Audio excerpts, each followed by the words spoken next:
Bon, alors, j'ai fait 3 km 43. Voilà où j'en suis au niveau de ma prépa. Je suis à la 10e semaine de prépa marathon. Et en fait, jusqu'à maintenant, attendez, je vous montre. Hop, donc 3 km 43. Bon, l'allure est plus rapide que ce que j'ai fait en plus ces derniers jours, donc je me rapproche des 6 minutes au kilomètre. Moi, c'est mon allure, je suis pas quelqu'un de rapide. Mais ouais, là, en fait, au kilomètre, je régresse, mais grave. Sauf qu'en fait, c'est un truc qui se passe dans ma tête, je sais pas quoi. Mais là, je vais d'échec en échec. Hier, j'ai tenté de faire mes 16 km. Je m'étais préparée psychologiquement la veille. J'avais posé mes affaires. J'avais tout préparé dans l'entrée. Mes baskets, mes chaussettes de running, ma brassière, mon gilet d'hydratation. Et vous me direz peut-être certains excuses et d'autres excuses légitimes, mais il y avait le Tour de France. Et moi, j'habite dans le quartier de l'arrivée. Enfin, je ne suis pas très loin des Champs-Élysées. Donc, tout était barricadé et pour accéder de chez moi à là-bas, c'est chaud. Voilà. J'aurais pu courir ailleurs dans Paris. Je me suis dit non, je vais tenter à la salle de sport qui est à côté de chez moi. J'ai tenté, j'ai fait 5 km. J'ai déjà fait beaucoup sur tapis, hein. J'ai déjà fait 14, je crois, mon maximum. C'était il n'y a pas si longtemps d'ailleurs, dans le cadre de cette prépa. Et bref, donc jour du Tour de France, ok. Et je me dis psychologiquement, je vais le faire le lendemain. Je vais reporter, je vais pas laisser traîner. Et donc la 4e, ce sera la bonne. Spoiler, non. J'en reviens de la 4e. Je rigole, mais c'est pas drôle. Je suis pas. Enfin, j'ai pas envie de déprimer, c'est rien dans la vie, c'est rien de. Y a pas mort d'homme, c'est rien de dramatique, mais c'est décevant, pardon. Après avoir fait 3 semi-marathons et en plus les suivants, enfin je veux dire le premier était symbolique, les suivants ça y est, c'est une partie de plaisir, c'est plus un challenge, le challenge c'est de repousser encore les limites. Pareil sur les 10 km, au bout d'un moment ça devenait ennuyeux, j'en ai fait beaucoup, donc je me suis challengée, j'ai dit ok, là j'ai un 10 km, il fait pas beau en plus, je me prends de la pluie, je vous ai vlogué ça, autant battre mon record personnel, et donc j'ai réussi à tomber à 57 minutes les 10 km, ce qui pour moi est énorme. Déjà je suis petite de taille, et il s'avère que ma taille, j'ai des petites jambes, c'est la partie jambe qui est petite, donc quand je galope, ça galope pas loin, vous avez compris. mais donc, je me disais, bon, ok, on peut pousser le bouchon. J'en ai fait plein des courses officielles, j'ai fait plusieurs 15 km, les 15K des jardins du château de Versailles, les 15 km en entraînement comme ça, juste en sortant le long des quais de Seine, je l'ai fait plein de fois aussi. Donc je me suis dit, bon, allez, même la fois où le dernier semi-marathon que j'ai fait, j'aurais pu pousser à 30. C'était, pareil, je voulais vlogger, décidément je vlog tout, c'était une boucle. Donc en fait, il y avait la possibilité de dépasser ses limites et son record personnel en allant à l'étape supérieure. Et je me suis dit, bon ok, aujourd'hui je fais un semi-marathon sûr et peut-être je pousse à 30. Et en fait, je pense que j'en étais capable physiquement, mais j'ai trouvé ça très long, très lent, très ennuyeux. J'en avais ras-le-bol, je pense que ça s'est ressenti dans la vidéo aussi. Et, mais bon, et puis j'ai sous-estimé quand même l'écart qu'il y a entre 21 km et 30 km. En fait, ok, ce n'est que 9 km, sachant que j'ai fait des 10 km les doigts dans le nez, mais c'est 9 km à ajouter à 21 km. Et c'est pas tant l'effort physique que l'effort psychologique de durer. De durer, d'éteindre le cerveau, d'éteindre l'ennui. Et pourtant, je suis pas du genre à m'ennuyer facilement, mais je sais pas. Là, il y a un truc, en tout cas, là, manifestement, sportivement parlant, il y a un truc qui va pas. On va demander, je suis désolée pour les plus technophobes d'entre vous, on va demander à ChatGPT, on va lui dire, voilà, ça fait 4 fois que j'essaye de me foutre ce putain de 16 km, pardon pour la vulgarité, dans mon entraînement, et ça veut pas, ça passe pas. Alors, Non, je lui dis pas bonjour. Je vais quand même lui parler comme je lui parle habituellement. Donc, il s'avère que j'ai ouvert un dossier ChatGPT qui correspond à mes objectifs sportifs. Et donc, il a des onglets marathon, il a des onglets musculation, il a des onglets nutrition, etc. Et je respecte aussi un certain formalisme du prompt pour tirer le maximum de ChatGPT. Donc j'applique la méthode pour ceux à qui ça parle, RCT, donc attribuer un rôle pour le R à ChatGPT, lui dire tu es avocat en droit des affaires, tu es nutritionniste reconnu depuis 10 ans, tu es coach sportif spécialisé en recomposition corporelle. Enfin voilà, tu lui donnes un rôle, ensuite tu lui donnes un contexte, donc RC, et ensuite tu lui donnes une tâche à faire, à accomplir. Qu'est-ce que tu veux obtenir de lui? Le livrable. Bon, parenthèse intelligence artificielle, je ferme. Alors, cela fait 4 fois en 20, hein, qui sont lui, je me suis chiée. Cela fait 4 fois en 20 que je tente de courir le 16 km prévu dans ma prépa marathon. À chaque fois, j'échoue. J'ai un blocage mental. C'est très désagréable pour vous de parler comme ça. Je vais peut-être arrêter ou accélérer. Je comptais pas faire de montage. Les blagues les plus drôles sont les plus courtes. Pas faire de montage sur cette vidéo, mais j'hésite. Bon, à chaque fois j'échoue, j'ai un blocage mental car physiquement je sens bien que j'ai de la marge, car physiquement, tant au niveau cardio que mes jambes, pour l'effort que ça me demande. J'ai peur de prendre du retard dans ma prépa marathon. Oui, peut-être qu'il faut que je contextualise un peu. Alors, il y a donc 10 semaines de ça, Laura, qui est maintenant une amie, mais une des créatrices de contenu que je représente, m'a envoyé une capture d'écran du marathon de Florence en me disant, elle m'a rien dit en plus, il y avait juste le smiley avec les yeux comme ça, faussement innocent, qui regarde dans l'air. Et en fait, le dossard était pas cher, il était à 70 €, sachant que le marathon Schneider Marathon de Paris, je crois que le sponsor a changé cette année, c'est plus de 160 €, je crois. Enfin, les prix ont augmenté en 4-5 ans parce que la hype du running, que j'entretiens, hein, il faut l'avouer, modestement. Mais donc le prix était tout à fait raisonnable, en plus Florence, en plus voyage avec quelqu'un que j'apprécie beaucoup. Donc en fait je me suis dit mais tous les paramètres sont réunis et l'objectif marathon était lointain dans ma tête, j'ai plein d'objectifs mais celui-là, en fait à la fois je le craignais et en même temps il me faisait envie. Et là quand elle me l'a proposé je me suis dit meuf, si tu t'inscris pas, tu vas jamais t'inscrire et tu as toujours une bonne raison de te dire quand ce sera le bon moment, je le ferai. Et ça, on se le dit tous pour tellement de choses dans nos vies. Bon, bah là, je me suis dit vas-y. Et en fait, on s'est chauffé, mais en l'espace d'une demi-heure et par message interposé, on s'est même pas appelé. On s'est dit vas-y. Elle a pris le Airbnb, j'ai pris les billets, on s'est inscrit. Bref, on s'est envoyé les captures d'écran, les trucs, les machins, j'ai pris les billets. Et voilà. Et donc maintenant, il faut assumer. Donc pourquoi j'arrive pas à caser ce putain de 16 km de prépa marathon? Et surtout que j'en ai fait des 16 km. Je sais pas ce qui se passe. Bon, on va lui demander. Hein, demandons aux faux spécialistes. J'ai peur de prendre du retard dans ma prépa marathon en vue du marathon de Florence, mais ça tu le sais déjà, qui est le 29 novembre 2026. Help! Aide-moi! Je vais l'écrire en majuscule. Qu'est-ce qu'il va dire? Alors, il m'énerve avec son contenu sycophantique. Là, vous savez, le psychophancy, donc le contenu sycophantique de ChatGPT, en fait, c'est qu'il vous dorlote.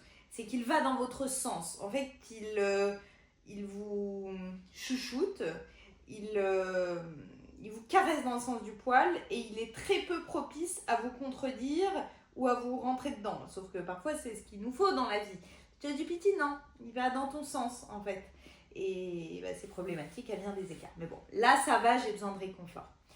D'abord, je veux te dire une chose qui me saute aux yeux en lisant ton message. Tu n'échoues pas à courir 16 km. Tu échoues à terminer 16 km. Ce n'est pas la même chose. C'est où que tu veux en venir? Parce que tu as déjà prouvé que tu pouvais courir 55 minutes à 60 minutes, largement, faire des séances de qualité exigeantes, les fractionnés, là, j'ai pris goût aux fractionnés, en plus je connaissais pas, j'ai découvert sur la prépa des vrais fractionnés, donc 7 fois 3 minutes intenses, les doigts dans le nez, j'ai le nez qui me gratte, pardon. Courir 14 km, pareil, je l'ai fait sur tapis en plus, pour vous dire que c'est long. Enchaîner plusieurs semaines d'entraînement, donc le moteur est là. Ce qui peut te faire arrêter, c'est le passage de 14 à 16, pas une incapacité physique, ce que je pense qu'il se passe. Tu me connais, je préfère chercher la cause plutôt que de te dire simplement accroche-toi. Oui, moi je m'en fous que tu me dises accroche-toi. C'est vrai que je l'ai paramétré pour qu'il ne me dorlote pas. Donc normalement, voilà, le bullshit, en gros, je lui dis, j'ai pas besoin. J'ai pas besoin de ça, d'accord? Moi, robot, toi, parler de robot à robot. Tu écris physiquement, je sens bien que je n'ai pas de soucis particuliers. Quand quelqu'un manque de capacité physique, il décrit souvent un cardio qui explose, des jambes lourdes, des douleurs. Moi, c'est pas le cas. Toi, tu décris surtout un blocage mental. Là, t'as trop écrit pour rien m'apprendre. Attention, attention. Il y a un indice important, cela fait 4 tentatives. Oui, 4 de trop. À partir de la deuxième ou troisième tentative, ton cerveau a probablement commencé à associer le nombre 16 km à un échec attendu. C'est pas faux. Le problème n'est plus les 16 km, le problème est devenu le chiffre 16. Ouais, bon, je vais pas devenir complotiste du 16 non plus. Ce qui m'inquiète et ce qui ne m'inquiète pas. Ah, bah dis-nous. Alors, le déficit budgétaire français... Non, je plaisante. Ce qui m'inquiète, je prends du retard. Oui, c'est que tu commences à penser je prends du retard. Ce qui ne m'inquiète pas, ta condition physique, ton potentiel pour le marathon de Florence, ton endurance. Ok. Ce qui m'inquiète davantage, c'est que tu commences à penser je prends du retard. Cette pensée pousse souvent à vouloir se rattraper, alors que la préparation marathon récompense surtout la régularité. Ce que je ferais si j'étais ton entraîneur, bah tu l'es Google en fait. Je retirerais complètement le 16 km du programme. Ouais, mais le suivant c'est le 18, je crois. Parce que le but de la semaine n'est pas de cocher 16, le but est de développer ton endurance. Mais moi, un fractionné, franchement, moi je suis contente. Hein. Le but est de développer ton endurance. Il y a plusieurs façons d'y parvenir. Option 1, celle que je choisirais. Parce qu'il me dit, voilà, je te propose plein d'options, mais voilà. Tu parcourir sans regarder la distance. Ça fait longtemps que je ne l'ai pas fait, ça. Tu caches le kilométrage sur ta montre. Tu regardes plus que le temps, tu cours 1h50 très tranquillement.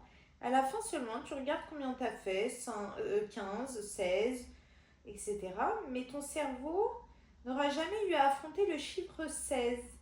C'est vrai que ça fait longtemps que j'ai pas couru en ne regardant plus ma montre. C'est fou ça. Et je le réalise là en lisant le chat. Option 2, tu fais ton parcours habituel de 14 km. Ouais, mais je lui ai pas dit que je l'ai fait sur tapis. À la fin, tu te dis simplement, je vais courir encore 5 minutes. Pas 2 km, pas 16 km, juste 5 minutes. Puis encore 5 si tout va bien. L'objectif devient du temps supplémentaire, pas une distance symbolique. Ok. C'est pas mal, hein?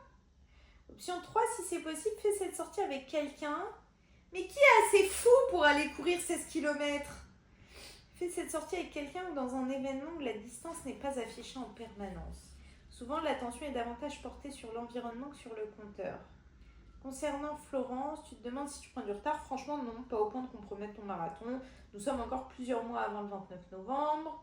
Moi, je suis en train de vous lire la réponse. C'est pas fou comme contenu. Hein. On a déjà vu mieux. Bon, en tout cas, ce qui serait problématique pour lui, c'est plusieurs semaines sans courir, se blesser. Je touche du bois. Je ne me suis pas blessée. Bois partout. Ou des sorties longues systématiquement abandonnées. Je la refais. Repeat, please. Ou des sorties longues systématiquement abandonnées parce que tu cherches à rattraper. En revanche, si tu continues à courir régulièrement... Et t'es long, hein. T'es long. Si tu continues à courir régulièrement et que tu débloques progressivement cette barrière mentale, tu as largement le temps de poursuivre la progression. J'aimerais te poser une question. Aïe, aïe, aïe. Ah, j'aime pas la question, elle fâche. Attendez, je regarde si ça filme. Ça filme. Alors, c'est quoi ta question, mon loulou? Tu dis que tu as essayé 4 fois. Absolument. Est-ce que tu t'arrêtes toujours au même moment? Non, à chaque fois, moi... Par exemple, vers le 12e, oula, t'es optimiste, toi, je vais te donner les détails de la débandade. Vers le 12e, vers le 14e, quand ta montre affiche 15, ou est-ce que tu décides, avant même de partir, que décidément, j'articule pas, que tu ne finiras probablement pas. Vous connaissez mon amour pour l'éloquence et l'élocution, et la rhétorique et la répartie. Je peux épeler...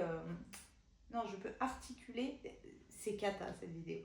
Je peux articuler, tu ne finiras probablement pas. Les chaussettes de l'archiduchesse. La réponse à cette question peut nous dire si le blocage est lié à la fatigue, à un déclencheur précis de la montre. Alors, je vais te dire l'état de la débandade.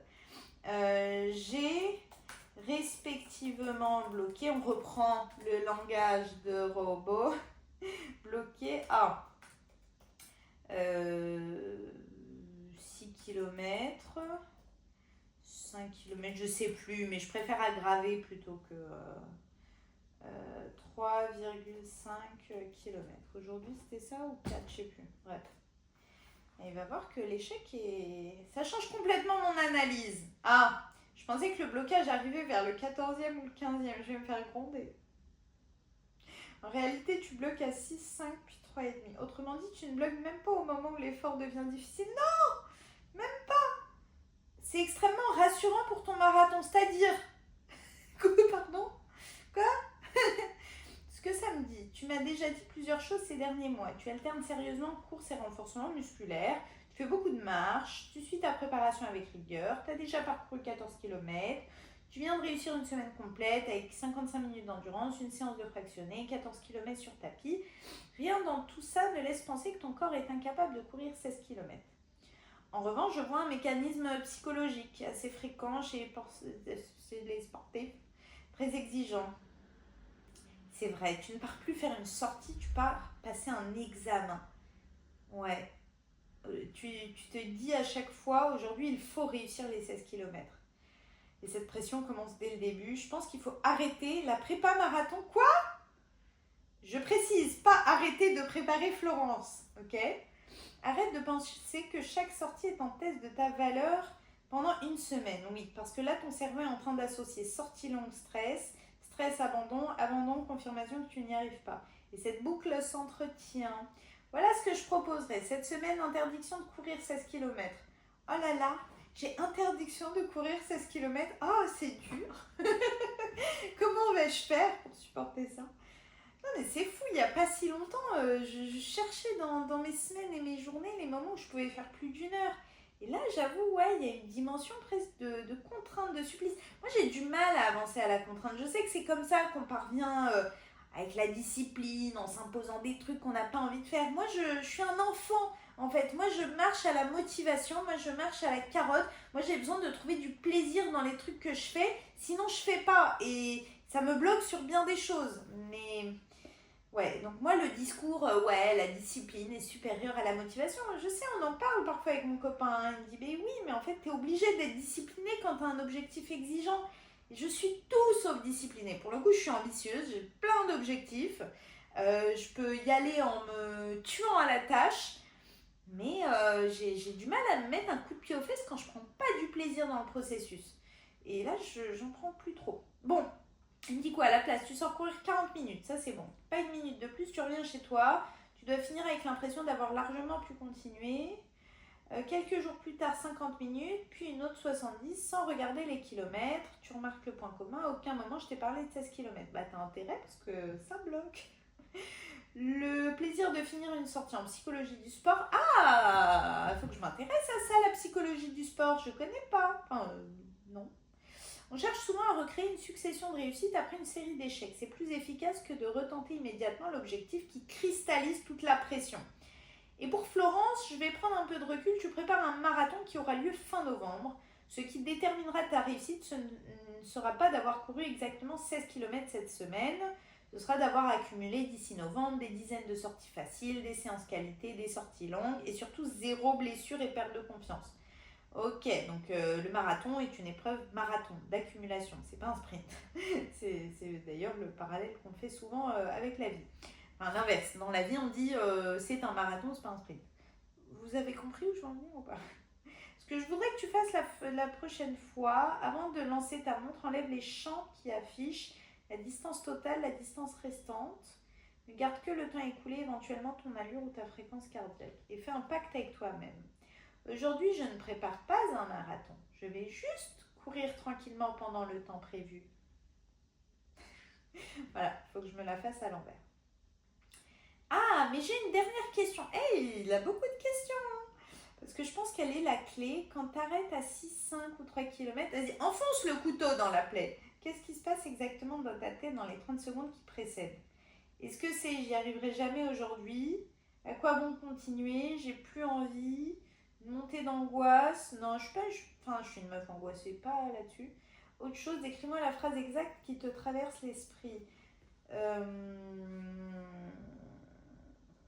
J'ai plus envie en fait. C'est vraiment une histoire de. J'ai plus envie. Ouais, c'est vraiment. Je suis une gosse, mais vraiment, je vous dis, je suis une gosse.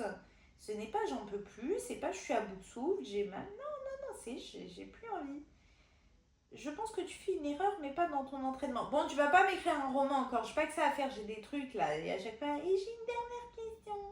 Je pense que tu attends d'avoir envie de courir 16 km, c'est vrai. Or, à partir d'une certaine durée, presque personne n'en a envie. Ah, même des marathoniens expérimentés passent souvent par un moment où ils pensent, bon, j'aimerais bien être déjà rentré. Ok. Tu m'as déjà montré quelque chose d'important. Tu es quelqu'un de très discipliné, ça dépend, mais oui, mais aussi très motivé par un objectif, effectivement. Quand la motivation disparaît, tu sembles lui donner beaucoup de poids. La motivation est une émotion, elle monte, elle descend, la discipline, elle reste. Oui, ça, je voulais pas l'entendre. je sais, mais voilà. J'aimerais te proposer un changement de règle. Donc, j'ai envie, je continue, je n'ai plus envie, j'arrête, ça c'est maintenant. Je te propose de remplacer cette règle par je m'autorise à ne plus avoir envie. Ça paraît anodin, mais c'est très différent. Parce qu'à partir du 6e, 10e ou 25e kilomètre d'un marathon, ne plus avoir envie est souvent une information banale, pas un signal d'arrêt. Un exercice pour la prochaine sortie. Le prochain jour où tu penses j'ai plus envie, ne décide rien tout de suite. Dis-toi ok, j'ai plus envie, je vais quand même courir encore 5 minutes. Pas 5 km, 5 minutes. Tu refais le point après. Autre piste, tu m'as déjà partagé une volonté très forte de progresser vite, réussir ton marathon, optimiser chaque séance. C'est une qualité, mais elle peut aussi avoir un effet secondaire. Chaque sortie devient utile ou ratée. Je voudrais que certaines sorties retrouvent un objectif très simple. Aujourd'hui, je suis juste quelqu'un qui court. Ouais. Ok. Je ne suis pas inquiet pour ta capacité physique à finir le marathon. Bon. En revanche, je pense que ton grand adversaire d'ici novembre ne sera ni ton cardio ni tes jambes. Ce sera cette petite voix qui dit j'ai plus envie. Donc en fait, je fais face à mon gros adversaire là. Bon, on va le mater. Ah, voilà, c'est tout pour moi. Écoutez, je finis cette vidéo prépa marathon semaine 10 vlog 1. Enfin, c'est même pas un vlog, c'est moi en train de parler. Et même pas moi en train de parler, en train de vous lire ChatGPT. Mais quelle insolence. Bref, mettez un pouce vers le bas, cette vidéo est nulle. Je vous fais des bisous. Et merci de l'avoir regardé malgré tout. Et non, encouragez. Vraiment, ça booste l'algorithme. Encouragez la chaîne globalement. Peut-être pas cette vidéo qui n'est pas représentative de la qualité de mes vidéos globalement. Mais j'avais envie, j'avais besoin de parler. Et puis j'ai envie aussi de donner à YouTube une dimension désacralisée. Je ne veux pas poster que quand tout est bien monté, tout est bien paramétré. Enfin voilà, vous avez déjà vu des vidéos plus brouillons de moi et paradoxalement ça vous a beaucoup plu. Bon, celle-là n'est peut-être pas la meilleure, mais j'ai livré. J'ai dit bisous.